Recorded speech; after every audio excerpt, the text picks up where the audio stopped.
Our next presentation will be a conversation about the opportunities and challenges at the intersection of sex and technology, issues like data ownership, privacy and security, and digital, economic, and social mobility. We're very proud to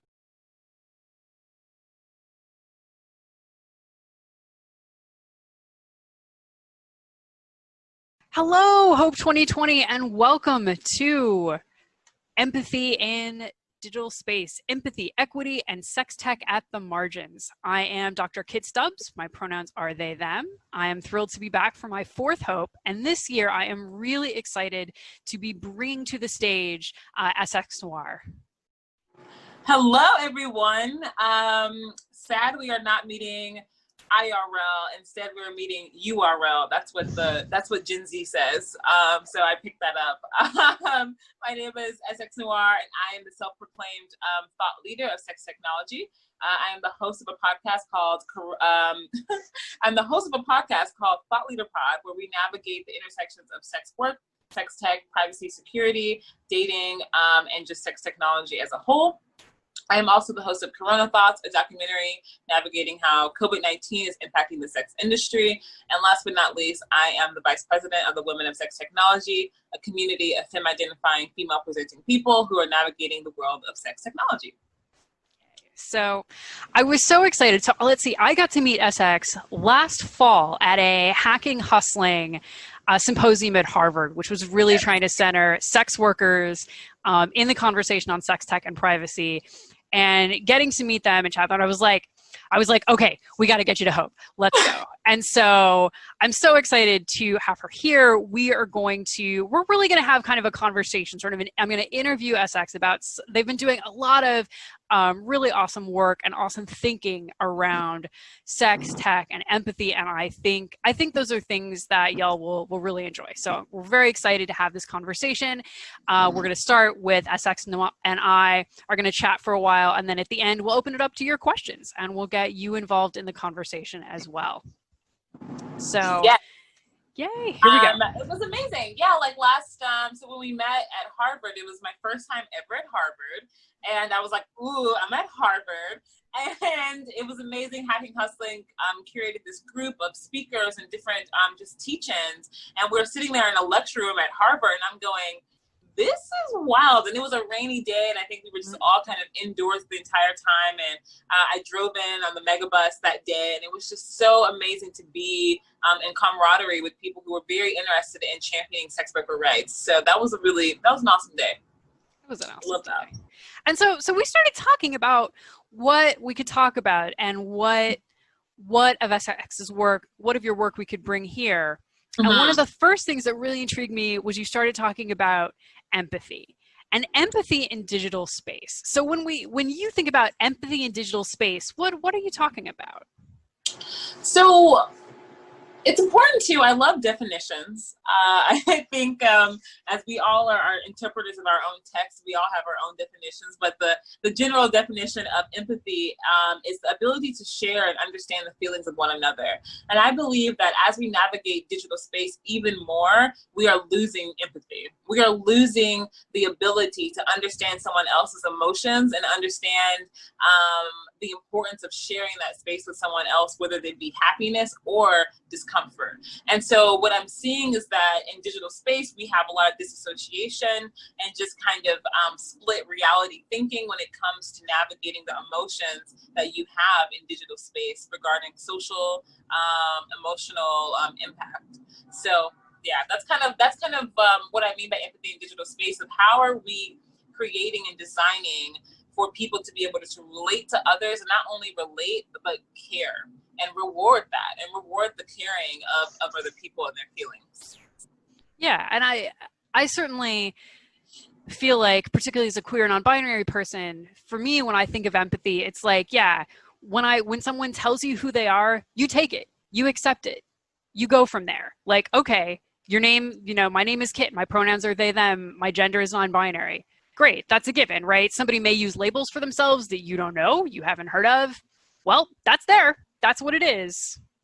Like, and Absolutely. And I think that that's something that I've learned. I've learned so much from the sex work community. And that is one of the things I've learned is when you enter a space, who you say you are and how you identify and how you present and how you say your lived reality is, that is actively accepted.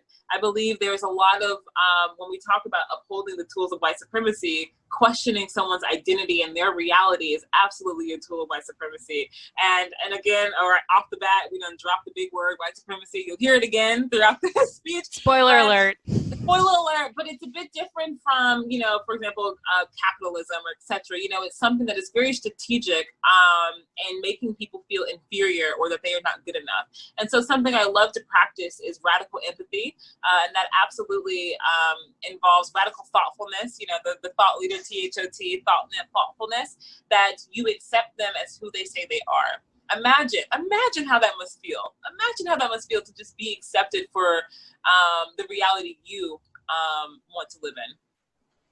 Now, you talked a little bit about dissociation in digital space. Can you tell me a little bit more sort of about what that means and if you're comfortable, like about some of your experience with that? Yeah, I mean, I'm a millennial. I'm 24 years old. So I have this weird straddling of the worlds of like, okay, so my parents didn't have technology. My grandparents sure as hell did not have technology. And I mean, digital technology as in social media, cell phones, etc. They didn't have that. So those dynamics of learning how to navigate that were not something we were taught at all. And so I got technology as far as social tech around when I was about 12, 13. And guess what's happening around 12, 13? Puberty. We're growing into ourselves. We're trying to understand who we are. And so when we talk about disassociation, for example, if I'm on MySpace and I put, a cute boy DMs me and we're having these interactions and then maybe let's say it goes negative, I'm more likely to disassociate from that experience, those emotions and that feelings, because it is not something that, one, I can tangibly touch, and B, that is not sociably acceptable to be distressing and to be harmful and hurtful.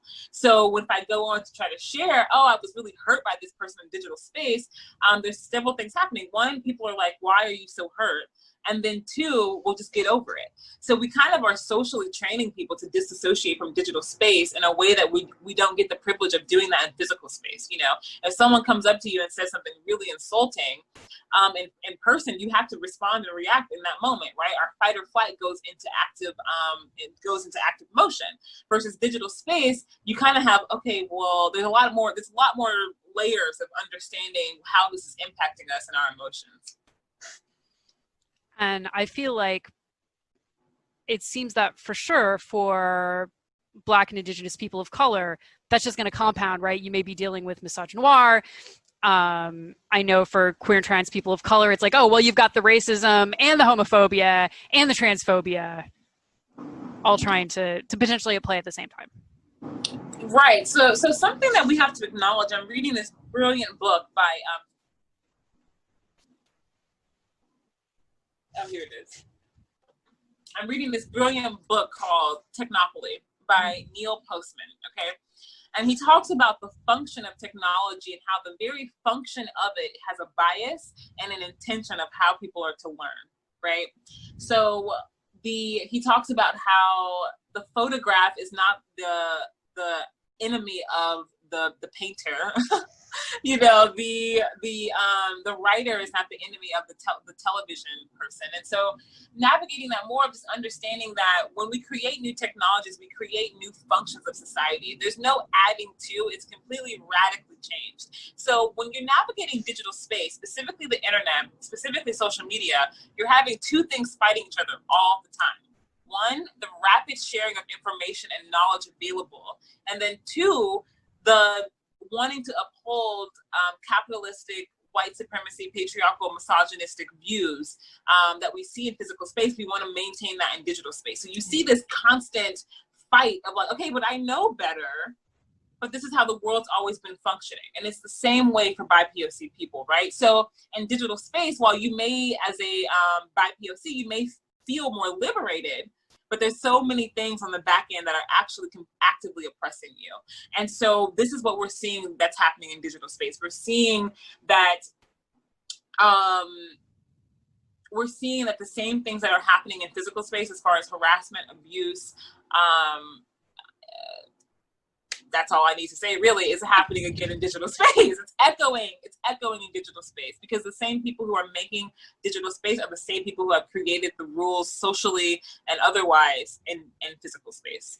Well, that kind of brings me to the next thing, that I was hoping we were talking about is, okay, let's talk about designing for empathy in tech and in sex tech.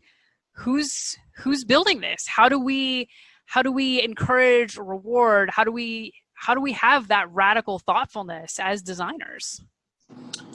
So empathy is the understanding of sharing someone's emotions and experiences. And so something to understand is that empathy is not to convince or to manipulate someone of a different reality or understanding. It is simply to have the ability to share the feelings of another, right? So when you're asking how do we design for tech that encourages empathy, it starts by your lived experience, creating tech for your lived experience. So one of my favorite brands, FUBU, for us, by us, is a Black cultural way of saying nothing about us without us. You know, we are the people who should be creating our experience, should be creating our world. And so the essential thing that's needed to create empathy in digital space is the person whose lived experiences is creating for that person. If that, I know that makes sense. I shouldn't say, does that make sense? But, you know, if I'm a Black woman and I'm creating a product for Black women, I should be creating, I'm a Black woman. It shouldn't be a white man creating things for Black women or, you know, Latina people, etc. And so that's kind of the biggest disconnect that I see around tech design, is that people, specifically cis white men, are saying, well, I can innovate for this industry. I can create a product for this person. In reality, you may not be the best person to create this product. You may not be the best person to create a design that's actually going to healthily impact this user of this technology. And this transcends beyond just digital space. This is also physical space as well. That you have to take this into consideration of planning and designing around empathy when you are creating technology. That makes sense. And so, I mean, if we look at, so I pulled up, so Wired did a report on the result of sort of internal company diversity studies from 2019. They were looking at sort of 5-year change, and they had data from Apple, Facebook, Google, and Microsoft. And so as of 2019, something like between like 77 to 80% of the employees at those companies are men. And maybe only 5 to 15% were Black, Latinx, or Indigenous. Like, that's it. Overwhelmingly dudes and overwhelmingly white people, regardless of gender. Right. So when you hear that, what do you think? You know, I think that people, what I hear is the world is not 80% white people, right? What? But full of 100% of technology users. So what I'm hearing is the people creating technologies are not having similar lived experience as those who are using it. And that's a huge disconnect. So, you know, these people who are creating technology, and I'm not going to say people, I'm going to say who it is, cis white men who are creating technology, are not the main target for abuse, harassment, stalking, and just straight up, you know, violence in digital space. They're not the main targets of it. So it's impossible for them to understand and design for it. It's impossible. It's impossible. You all want to know how to, you know, counteract these things, hire sex workers, because that is their lived experience. They have navigated these safety issues. They have navigated abuse, harassment, stalking. And so this is the major problem, is that the digital space lacks empathy, because the people designing for it, they're designing in an echo chamber. They're not designing for the actual world. They're designing technology that they want to see, right? Which is the point of design of technology, but not in the image of white men. That's what technology cannot be. Absolutely. And so if we're talking about sort of sex tech specifically, what are some of the other issues that we have to think about sort of with sex tech specifically as we're thinking about sort of these design issues?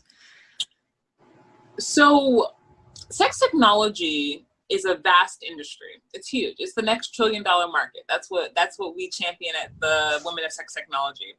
And so when you talk about what are the main issues around designing technology, specifically sex technology, is there's a lack of women, femme-identifying, female-presenting people in the room.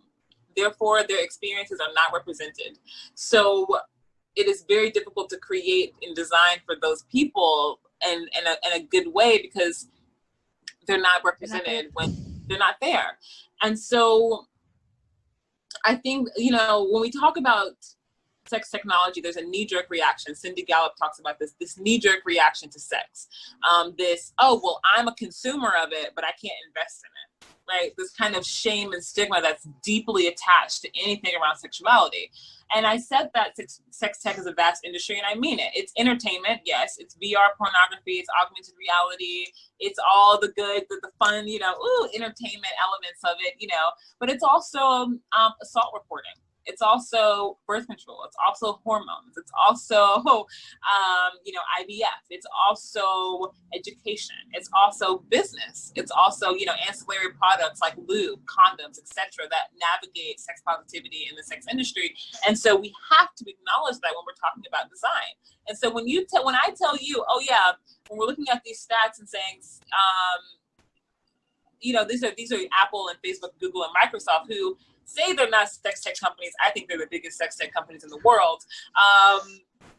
You're telling me 70 to 80% of those are men who are designing my reality as a woman when I'm navigating tech? That's absolutely a problem, and it's a disconnect, right?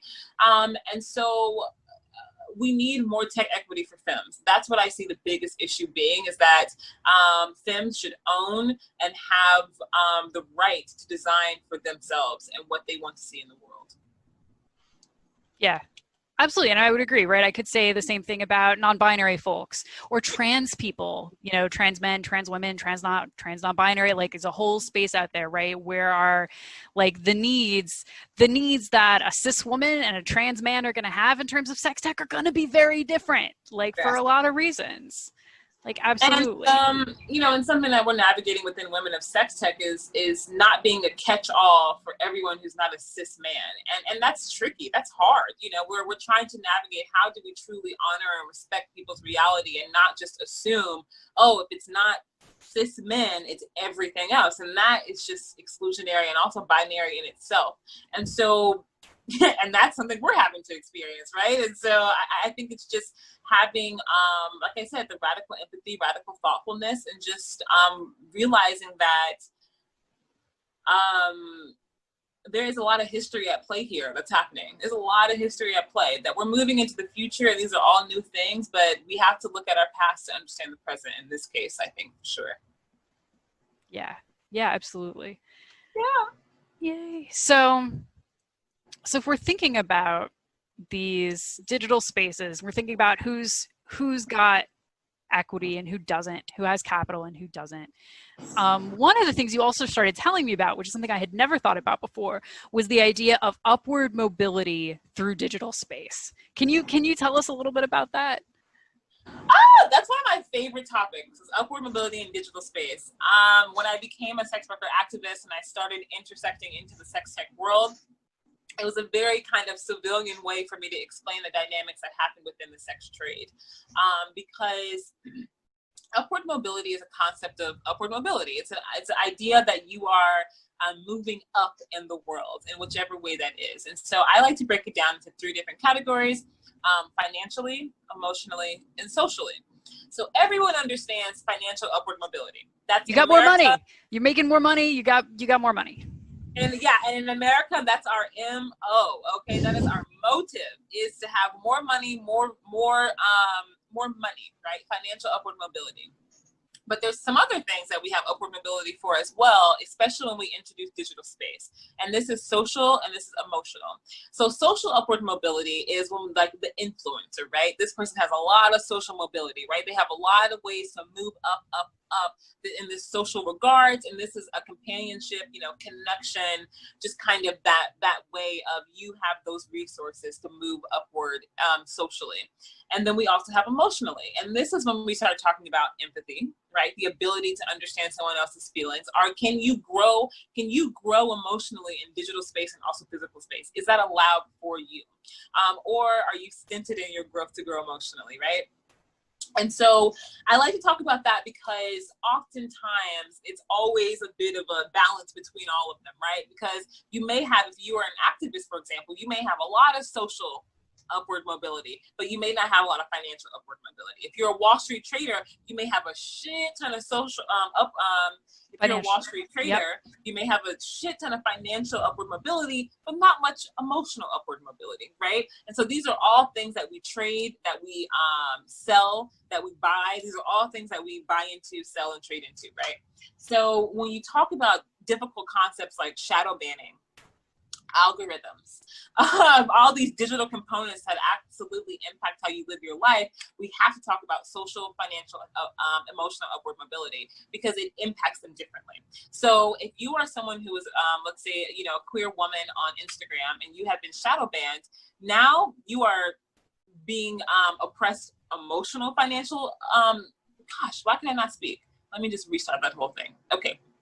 So if you're a queer woman navigating digital space or social media, you may be shadow banned. When shadow banned is the concept of not really understanding why, and that's a key part of it. Your information is suppressed, your content is hidden from the masses, right? So if a porn star says #love, you won't, and an influencer says #love, you'll see the influencer, you won't see the porn star because they have shadow banned it. And that is a way of censoring information that's been from the beginning of the internet. That's not new, okay? But the concept of shadow banning often comes to a morality judgment from those who are creating the technology, and guess who that is? White men, and that is another way to uphold white supremacist views. Whew. Now, so let's say you're a queer woman who is being shadow banned on Instagram, right? Now, all of a sudden, your financial upward mobility is being hindered because your social mobility is being hindered. So you are not able to socially connect the way you normally would because you're being shadow banned on a social media platform. So that hinders if you can sell t-shirts or your webinars or, whatever thing you need to have financial upward mobility. And indirectly, it absolutely impacts your emotional upward mobility because now you are unable to make these emotional connections with not only your peers and your community, but also your creative work or anything else that's happening in that digital space. And so we have to absolutely acknowledge the massive impact that big technology is having on our social lives, on our emotional lives, on our financial lives, on all of that, and how the mobility is actively oppressed to people who are deemed less morally acceptable. Yeah. No, that makes sense. So then as we talk about sort of the issues around big tech for a lot of these social media platforms, I'm like, I love y'all hope folks, but I know some of you are out there thinking, well, why don't they just move to a different network? Like, we just got to get off all these big networks. I feel like it's not that easy. Oof! For starters, we need to stop calling these companies, these media conglomerates, these media monopolies, social media. Let's just be honest. Facebook, Snapchat, Instagram, they've all one and the same, but they have transcended what we as normal civilians understand as social media. Period. They have far exceeded the social impact of what a social media platform is supposed to be. Okay. So for example, we have to understand. I'm gonna say something real. I hope y'all listening. I hope people are you listening. Look at me. Look at me real close right now. I'm gonna say something that's gonna upset you. White men need to step down. Okay? People are asking all the time, how white people are asking all the time, how can we help Black people? How can we champion diversity in tech? And how can we create empathy in tech? And how can we do all this work that's going to be, just so futurist and so amazing and so inclusive? And the reality is that we need a lot less white men at the table making these decisions. And the reality is that may be your job. Yes, I'm talking to you, the person looking at me right now who's going, me, you. It may be you who needs to step down and not hold that position of power anymore. Yeah. Maybe there's not enough room at the table. Maybe you need to go and make room at the table. Okay.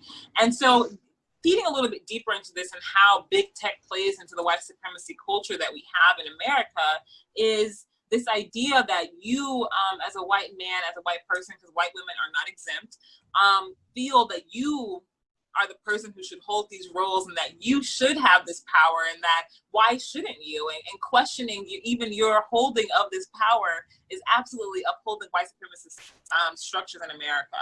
And we see it in Facebook, we see it in all these ways that it's played out, that you all are saying, oh, there's a lack of diversity, and Black and brown and indigenous people are being harmed and hurt in these digital spaces. What do? Well, let a Black, brown, indigenous person design their reality. I don't know. That's a good start. Maybe that's a good start. Maybe you're not the person who should be creating designs for Black and brown, indigenous people. And so then the second question is, okay, fine. I stepped down from my job, but what do I do now? Oh, well, I'm not making as much money as I was making in that role. What do I do now? And I think that's a great question for you to understand and face the insecurities that BIPOCs have had as far as financial insecurities, housing insecurities, health insecurities. Wonder what that feels like. Wonder what that feels like when you're not holding a position of power, socially, financially, emotionally, etc. And so it's a very controversial statement that I try not to say often because that's a bit ridiculous because I am who I am, but I think people just have a very knee-jerk reaction to that. And so when we get to the Q&A, I'm sure there'll be someone who asks about what do I really mean by that? And I will say, I really mean you need to step down. I really mean that you need to find an exit plan for this position of power that you hold in the technology space that maybe perhaps you should not have held. Maybe perhaps you should not have held in the first place, and that historically you have been appointed to this role that you shouldn't have had. And that's just a tough pill to swallow for a lot of people. Yeah. And so if you are wondering why so many folks are arguing for like healthcare that's not related to employment or UBI or like just greater social safety net in general, that may be why. Right? Yeah, and we can talk about that in regards to COVID-19 and all these different movements that are happening, specifically the Black Lives Matter movement. I think the beauty of this movement and the beauty of COVID-19, if there's any beauty at all in police brutality and people dying from coronavirus, is that America is waking up to the mass injustices that are happening to everyday people, and that you, Mr. Tech exec, you, Mr. Higher up in tech, you're not exempt from it. You're not exempt from it. And so now we're starting to understand these structures that are happening that make these things possible, that make these realities possible. And as we spend more and more time in digital space, these people are only getting more powerful. They're only getting more powerful as judge and jury of who is morally acceptable and who is not. And so that's something that we absolutely have to fight and we have to face. FOSTA SESTA passed in 2018 to stop enabling, what does FOSTA SESTA stand for again? God, I say it so often that my brain is like melted into what it actually means, but it was ostensibly stop enabling sex traffickers, and you heard at the last Hope, at least a number of presenters were talking about FOSTA SESTA. Yes. And now we have the Earn It Act. And now we have the Earn It Act to an attempt to stop encryption in digital spaces under the guise of Child Abuse Protection Act. And so what we're seeing is several things, right? We're seeing white supremacy being held within digital space in bills like FOSTA SESTA and the Earn It Act and an attempt to control its civilians and what's happening in digital space. We're using, historically, sex has been used as an entry point because of its heavy stigma attached to it as an entry point to violate people's privacy and security. And so we're seeing, when I talk about the intersections of sex work and sex tech, this is what I'm talking about. Because sex workers tend to be the scapegoats because they are deemed criminalized, immoral, not worthy of actual human rights. They are the scapegoats of bills like this and acts like this that actually impact Americans as in an entirety.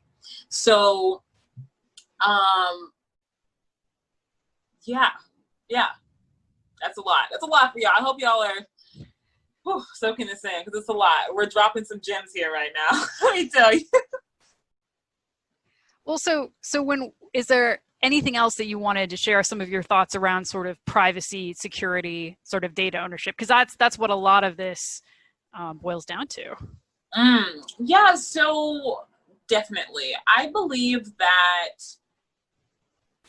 the future is not tech conglomerates. The future is not the Facebooks or the Instagrams. The future is niche, smaller platforms for social media and social interaction that absolutely cater toward the user, their lived experience, and how they navigate digital space. I believe that the future is more tech equity for femmes. I believe that historically we've been left out of equity for all the emotional labor, companionship, and work that we do in digital space. We need more of it. You know, the coronavirus absolutely validated an industry that was completely taboo before, which is companionship in digital space. We see amazing trends happening in Japan and in different spaces of the world, but in America, we absolutely validated, okay, so me connecting to my girlfriend or my family member or whoever over digital space is real. Am I willing to pay for it though? We've been trained and socialized as humans to think that data sharing is the payment for navigating these services. And so what I would like to see would be more tech equity and privacy and security implemented within these smaller platforms, as in your data is not what gets you free access to this. And in return, your data being used to pass bills like False Assessed and Earned Act. Some big connections being made here, right? And I definitely see, like I said, more tech equity for women and more money for women. And more money for women means more freedom for women. And that's my feminist goal, is more money for women so we can make our own choices. And yeah, so I think that's kind of it, you know. That's how I feel about how everything is intersecting right now in the world. Yeah, absolutely. So how do we, all right, so we, as we start to wrap this up, as we start to move into Q&A, right, what are the kind of big things that you want us to remember? Some big things to remember. 1, practice radical thoughtfulness. Okay, that's my MO. So I like to say, if you are thinking something is very difficult emotionally, if you are thinking that's hard, think about the other person and how difficult that must be as well. That we are not solitary people. We are people who wish to connect. We're humans, right? And so we should actively be thinking about navigating technology to better the human experience and not make it worse. And that is 100% within our right. We are in the driver's seats of this car. We are not, things don't happen to us. We do things. And so understand that you have that power of how you navigate these spaces. 2, sex workers matter. Sex work is work. And please do not invalidate people's experiences of their lives. Take them as who they are and what they say. And yeah, fuck earn it. You know, fuck earn it, fuck False Assessed. And we have to be more aware and listen to sex workers when they told us about this years ago, what's happening. And so those are my final things. And also, you know, consider joining Women of Sex Technology if you are a femme-identifying person, femme-presenting person, because we are about to change the world, and we're opening up membership in August. Ooh, awesome. So one more reminder, if folks want to catch you and your work, where can we find you? I am at SX Noir everywhere, and my Cash App is SX Brat, that is SXBRAT, and my Venmo is SX Brat at SXBRAT. Everywhere else, SX Noir, pronouns she and her. And I would love to hear from you all about anything. Awesome. Yeah. Let's see. My quick shout out. I'm the founder and executive director of the Effing Foundation for Sex Positivity. We absolutely agree. Sex work is real work. We support the rights of sex workers, particularly queer and trans sex workers. Those are things we strive to uphold. So if you want to find out more about us or make a donation, you can see us at effing.org, effing.org. All right, so we are now going to move over to our live component and get ready for some questions. Thank you again, SX, for coming out to Hope. So excited to have we'll you talk out to here. you all soon. Yes. Yeah, sounds good. This is Empathy, Equity, and Sex and Tech at the Margins with SX Noir and Dr. Kit Stubbs. We'd like to invite those of you attending Hope to ask SX and Kit your questions. Please post them to the live stream Q&A channel in our Matrix chat, and they will be relayed here. We've already had a lot of great discussion in the Matrix channel, and we've got a question from the audience already, which is a member of the audience asks, at DEF CON 201, we've been speaking out against SESTA, FOSTA, Earn It, and we feel that the community is hard to hear about it. Outside of Hope hosting talks like yours, which thanks you, what can hackers do to combat it, and how do we talk about it to other hackers?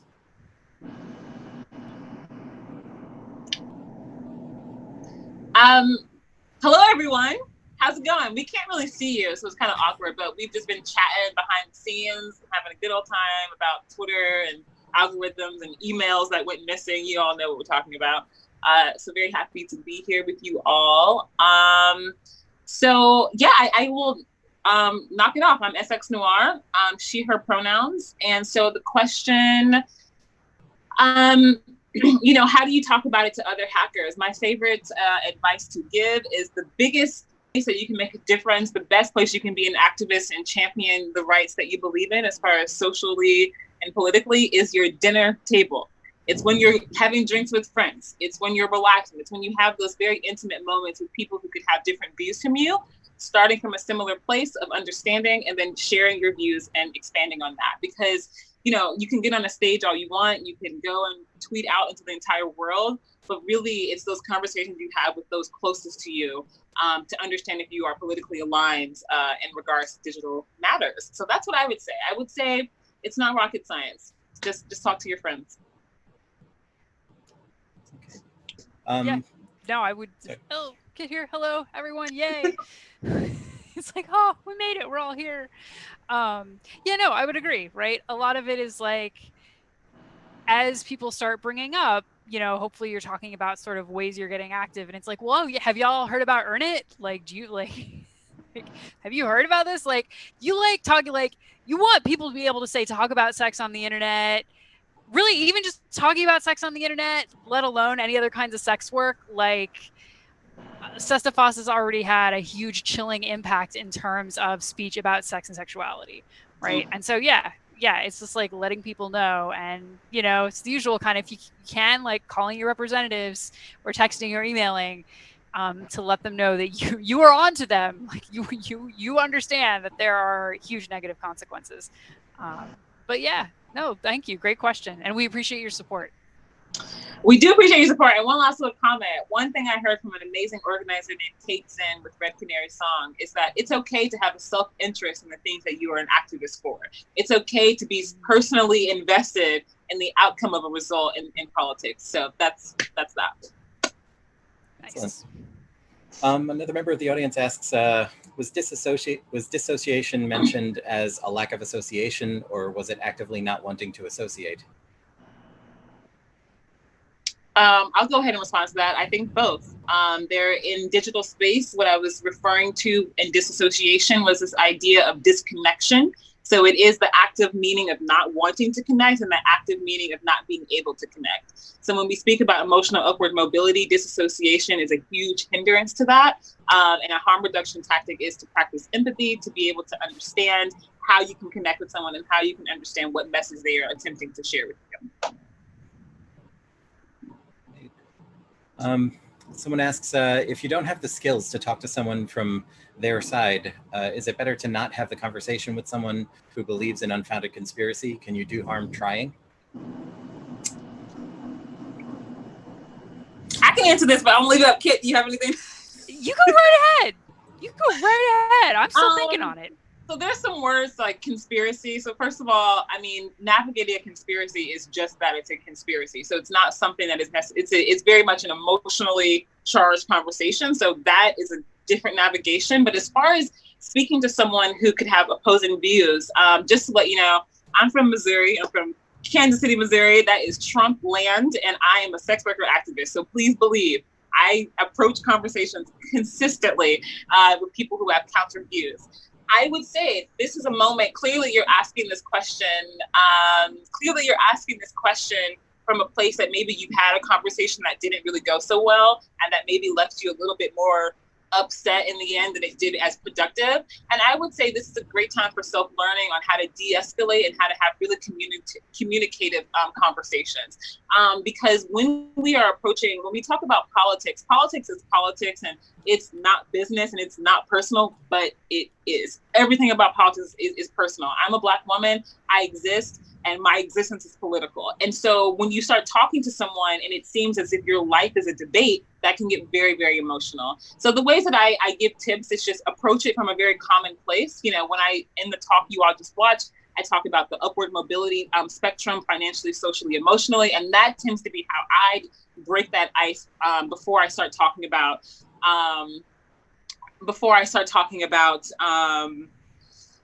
sex worker rights, sex workers matter. I go, oh, well, do you think that people should be allowed to talk to other people in digital space? I just kind of approach it from a common place, and you'd be very surprised how far that goes. And don't be afraid, to have that conversation. And guess what? The revolution is uncomfortable. It's not comfortable. If it was comfortable, it would have already happened. So it's okay to take that moment and go, ooh, I'm feeling a little bit right now.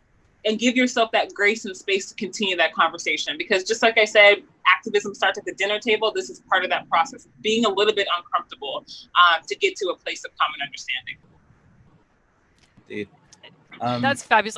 The only tiny thing I would add is this I get from Captain Awkward. I'm a huge fan. I'm always talking up Captain Awkward. Her blog is wonderful. Such good advice for geeks and nerds. And one thing she says is too, when you're trying to have this tough conversation, just the fact that you are getting your perspective out there, even if the person you're directly talking to is not going to change their mind, you're letting perhaps the rest of the table know where you stand, right? I might not have any luck persuading this aunt or uncle, but my niece or nephew, they may be listening. They may be more receptive. So yeah, even if it's a tough conversation, and it's going to be a tough conversation, getting that out there, even for other people at the table, can also help a lot. Quite so. Member of the audience asks, the banking world is the most backwards red tape Puritan out there. Is there any way hackers can improve this sector? Would legit cryptocurrency help, or do we need to find another avenue? Yeah, so I fuck cryptocurrency, for starters. Everyone's always, oh my God, sex workers need cryptocurrency. No, we don't. We just need actual respect and dignity when it comes to financial technology that every other civilian has when they are navigating the work that they navigate. So I think that your question comes from a place of good intention, and just keep that energy up, because I think there is no good answer right now. And you're absolutely right. The banking system is fucked. I was talking to, excuse my language, but it's late and we're adults and we're hacking the conversation. So my girlfriend, Giselle Marie, I was just on the phone with her right before this. We had an organizing call about a march we're doing this weekend, and she's raised over $40,000 for Black Sex Worker Relief Fund, and GoFundMe is asking, so she's raising it to help basically rebuild the building that she was gifted, and it costs a lot of money to do that. And so GoFundMe is asking for the legal documentation of her ownership of this building, for her to release the funds. It's her money. It's her money that she has fundraised. And because she is a sex worker, and because sex is attached to this financial technology element of GoFundMe, right? They are not questioned. So I think it's a great question, but it's kind of a learned helplessness. We don't have the answer. Yeah. Member of the audience asks, my sex worker friends are being hammered with restrictions and rip-off policy changes on Instagram, OnlyFans, and Pornhub. Can you comment on those? And would, for example, open source copyleft sexy stripper music help with the music copyright hounds? Kit, I'll go ahead and take this one too. Yep. That's why I brought you here. This is why we brought you here. So I absolutely love this question. And so as far as music copyrights, that's something that kind of universally is applied to any content creator. And that's kind of been documented over the Instagram lives and TikToks and all that kind of stuff, right? The copyright of content. Now, something I'd like to pay attention to is that people in music can get their copyright protected, but sex workers who do porn cannot. Let's talk about that for a second, but let's not, because we only have 5 minutes left. The question is, what are we doing about the restrictions and rip-off policies of Instagram, OnlyFans, and Pornhub? These are 3 completely different models of business, but just to put it quickly, white men, is what I said in my talk, white men need to step down. The reality is that they are creating policies that best benefit them, their lives, their lived experience, and their financial upward mobility. When you have more women in charge, when you have women actually creating platforms for women, then I'm not saying every woman's perfect, because hey, in life, everyone deserves to be critiqued, but I would be very interested to see, I bet you would get a lot less corrupt policy making. You know, sex workers historically have built the internet in regards to, perfect example is Patreon, and then kicked off right as they get to a place of being, having an IPO or being big enough to make a big profit. So I think that it's really a conversation around the stigma and shame attached to sexuality, period, in these spaces. And why are sex workers and those embracing their sexuality, and why are 5 POC queers shadow banned and actively kicked off of things like Instagram? Yeah, that's kind of my quick answer, because I can't get it too deep in the 5 minutes. But give women money and give women in tech money to design what they need. Indeed. While we're coming to the end of this, we've got a few minutes left, but what can you tell us about projects and things that you've got going on right now? I'll ask you first, SX. Amazing. So I'm doing so many things, but to keep it really succinct, I am the co-president of the Women of Sex Technology, and we are in the process of getting our first seed round to facilitate salaries for our main leads, as well as, because women deserve living wages, so we are fundraising for salaries, and we are fundraising to do study and research around sex technology. So that is the Women of Sex Technology, and I am also working on a Black Sex Worker Liberation March that's happening this Saturday in Times Square. So if you are interested in volunteering or just signal boosting online, it is blacksexworkerliberation.com and at BlackSexSW March on Twitter.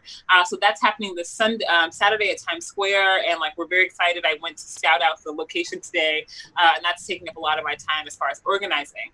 And as always, I am accepting money, because guess what? It's coronavirus and I don't get paid for any of this other than just to be happy and be with you all. So tip me, love that a lot. And I'm SX Noir, the thought leader of sex technology. I have a podcast called Thot Leader Pod, and that is THOT, where I navigate the conversation of sex work, sex tech, health, love, dating, privacy, security, and all those good fun things. That's me. That's it. Excellent. And how about you, Kit? All right, so I am, this is now my 4th hope, and I'm like, since my first hope, I started this nonprofit, and I am running the Effing Foundation for Sex Positivity. We are at effing.org. Our mission is to reduce sexual shame, normalize conversations about sex. We've awarded over $180,000 in grants to artists and educators across the U.S., doing all kinds of awesome stuff. So if you want to see some of the cool projects, effing.org, or you can find us at Effing Found on Twitter. But yeah, we're trying to do our part to help uplift awesome folks like SX Noir, who, again, I want to thank so much for coming out and doing this thank you, Kit. Kit helped me do this whole thing. Kit was like, we're doing the Hope Conference this year, and we have 2 talks. We have a talk coming up again on Thursday. 30th. Ask a Sex Geek. Yes, Ask a Sex Geek. That will actually be talking. Yes, with you. So that'll be really great. And yes. Kit has just really been a serious champion of Black Lives Matter in regards to the technology movement. And I'm just very, very blessed and honored for you, Kit. Sorry, did not mean to interrupt. Sorry, keep going. Thank you. No, like I say, that's what we try to do. So yeah, thanks everybody so much for coming out. Thanks for holding this kind of difficult conversation with us and listening. We really appreciate it. To the chat, I'm a non-binary person. I don't identify as a lady, but thanks. I appreciate the thought. But yes, we folks are very happy that you folks came out and said this conversation. And yeah, we will see y'all on Thursday night. Thursday. Excellent. SX Noir and Dr. Kit Stubbs, thank you both very much indeed for joining us today. Yay. Thank you. Thanks to all the volunteers at Hope for making this possible.